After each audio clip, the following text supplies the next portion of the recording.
eye doctor appointment. She calls me up and says, okay, here's your appointment, you're going. And I still remember that morning because I grabbed the phone and picked it up to call and cancel the appointment. And then I saw my mom in my mind's eye yelling, what, you canceled the appointment? So I hung up the phone and I went. I walk into this doctor's office, the optometrist, and I'm sitting there, and I had just turned 40, so I was thinking, you hear things start to go downhill a little bit at 40, so, at least it was just one eye. And I was looking at all the different glasses and stuff, and I was like, well, these are kind of cool, and these glasses will probably make me look smart. And I'm looking at them, and then all of a sudden they call me into the back. So I go into the back room, I sit down, the optometrist comes in and he dilates my eyes, right, and he leaves. So about 10 minutes later, I'm sitting there moving my head like this, just watching all the streaks and everything. And he comes in and interrupts my light show and moves that contraption in front of my eyes, right?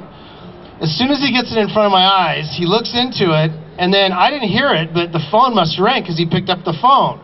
And I heard him on the phone while he was looking in, and he was going, no, immediately. No, right now. You need to cancel that. You need to see this person right now. And I was sitting there thinking, man, whoever that guy's talking about, that guy sounds screwed. And so then he hangs up the phone and he moves the contraption and he looks at me and he says, I just made you an appointment across town with a retina specialist. You need to get over there. And I said, this is the first time I've ever come in to get glasses, but this seems a little extreme to me. And he looked at me and said, I wish I could fix your problem with glasses. He said, the problem is there's something growing in your right eye, and it's way beyond me. So, two main reasons. One's fear. When you set a goal, then automatically you've got potential failure there, and it scares people. The other one, poor self-image. If you set a goal, every time you start working towards that goal, you're going to have to overcome weaknesses to get to that goal, and it starts showing you what your weaknesses are. People don't like that. Go ahead. These are just some great quotes. Begin with the end in mind. If you want to live a happy life, tied to a goal, not people or things. I can tell anyone how to get what they want if I could only find someone who knew what it was that they wanted. Mark Twain said that. When legal immigrants come to the U.S., they're 4 times more likely to become millionaires. Because when they come to the U.S., they have these big dreams about it. They can do anything. People that grow up there don't have that. My book is 101 Hairstyles for Middle-Aged Men.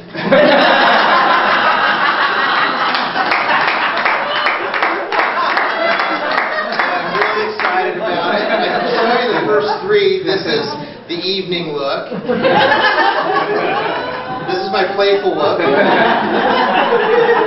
And this is when I'm ready to go to the gym.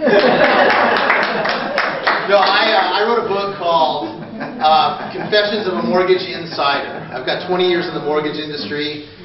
And I was sitting there, actually my sister was in the hospital in a coma, and I was sitting alongside her bed, and I was reading all these positive attitude books, and some of them out loud to her, trying to get her to come back, to wake up. And as I was sitting there, I just started thinking about the mortgage industry and how I'd wasted 20 years, basically, because there's no industry anymore. It's gone. And then I thought, well, wait a minute. Nothing's wasted. You just have to find that silver lining. And so I started thinking about it. And every time there's a scandal or something that comes out, there's a series of books that comes out. And I looked, and there's no books on the mortgage industry. And nobody knows what happened. The bankers are pointing fingers at the mortgage companies. The mortgage companies are pointing fingers at Wall Street. Wall Street's pointing fingers at the appraisers. Nobody's bucking. Nobody's admitting anything, taking any responsibility. So I started writing next to her when she was laying there in bed. 5 days later, she woke up. She's fine now. And now I have a book. And I met Patrick through Jason. I went to one of his classes for some continuing ed credits for the mortgage business, which I hope I never have to do again. Not your class. Just continuing ed. Is that good? It was awesome. But anyway, Jason and I hit it off right away, and I told him about my book, and he said, well, if you have a book, you need to talk to Patrick. And I drove to Bainbridge and met him, and he's just been awesome. And it's just, I can't even begin to tell you, night and day, even just what my vision of the book was after meeting with Patrick, how that had changed. And I'll have the edited version back in 2 days. I just got an email on my phone, not that I wasn't listening to you, but I'll have the cover back tomorrow. Nice. And then it'll go to the typesetter after this weekend when I do the final edit, and then I hope in 3 to 4 weeks, maybe longer is from what I'm hearing, but I'll have the hard copy out. So I've got, it covers the last 20 years from when I started in the mortgage business. We didn't even have fax machines. We got rates changed once a week. We got them by mail. And then all the way up through last summer, what happened to cause the massive meltdown and crash that we went through, and then I've got some ideas on some things that maybe can bring us out of it. So it's Confessions of a Mortgage Insider. Oh, and also inquiry data. Anybody run into this yet? Trigger leads? Yeah, the first time I ran into that, I couldn't believe it. I called the credit bureaus and said, what's going on? They told me, oh, we'll sell it. Well, I got the contract from them to see what it looked like. Well, what it is they make the loan officer or the company that's buying these leads sign a contract saying they will not tell the customer where they got their name and number. Credit bureaus like everyone to think that they're this big government-sponsored agency almost, and it's not true. I mean, they're data whores. I mean, they'll sell data to anybody it doesn't matter as long as you pay the price. So with these inquiry data, what they're doing is, when a credit report gets pulled by a mortgage company, they're turning around and they're selling that information to 5 other mortgage companies. So what I do is when I talk to my clients, I tell them, look, as soon as I pull your credit report, you're about to get hammered. I said, not everyone is in this for the long haul.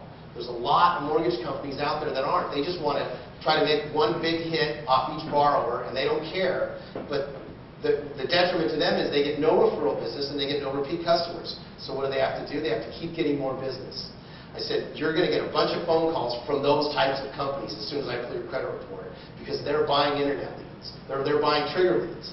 So when these people start calling you, you need to tell them, look, I've already got somebody I'm dealing with, and blow them off, because they will start grinding on you because the credit bureau has sold your information to them.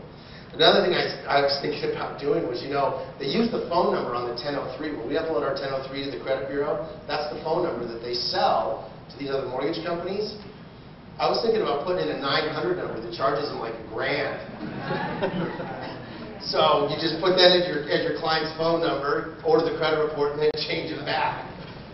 No way. Okay, I was back in Washington, D.C. a little while ago. I went and saw some speakers back there. Has anybody here ever read the book Freakonomics? Yeah? Well, they talk about, in Freakonomics, I went and saw the authors and watched them speak, and they talk about how realtors control information, and that's why they've been able to charge the fees they do, and that's how they keep the market they have.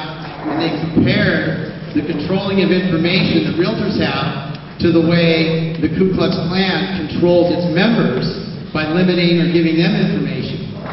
And the author was up on stage, and it was kind of funny because he said that when the book came out, his phone just blew up with realtors and boards of realtors calling and complaining about being compared to the Ku Klux Klan, as you can imagine.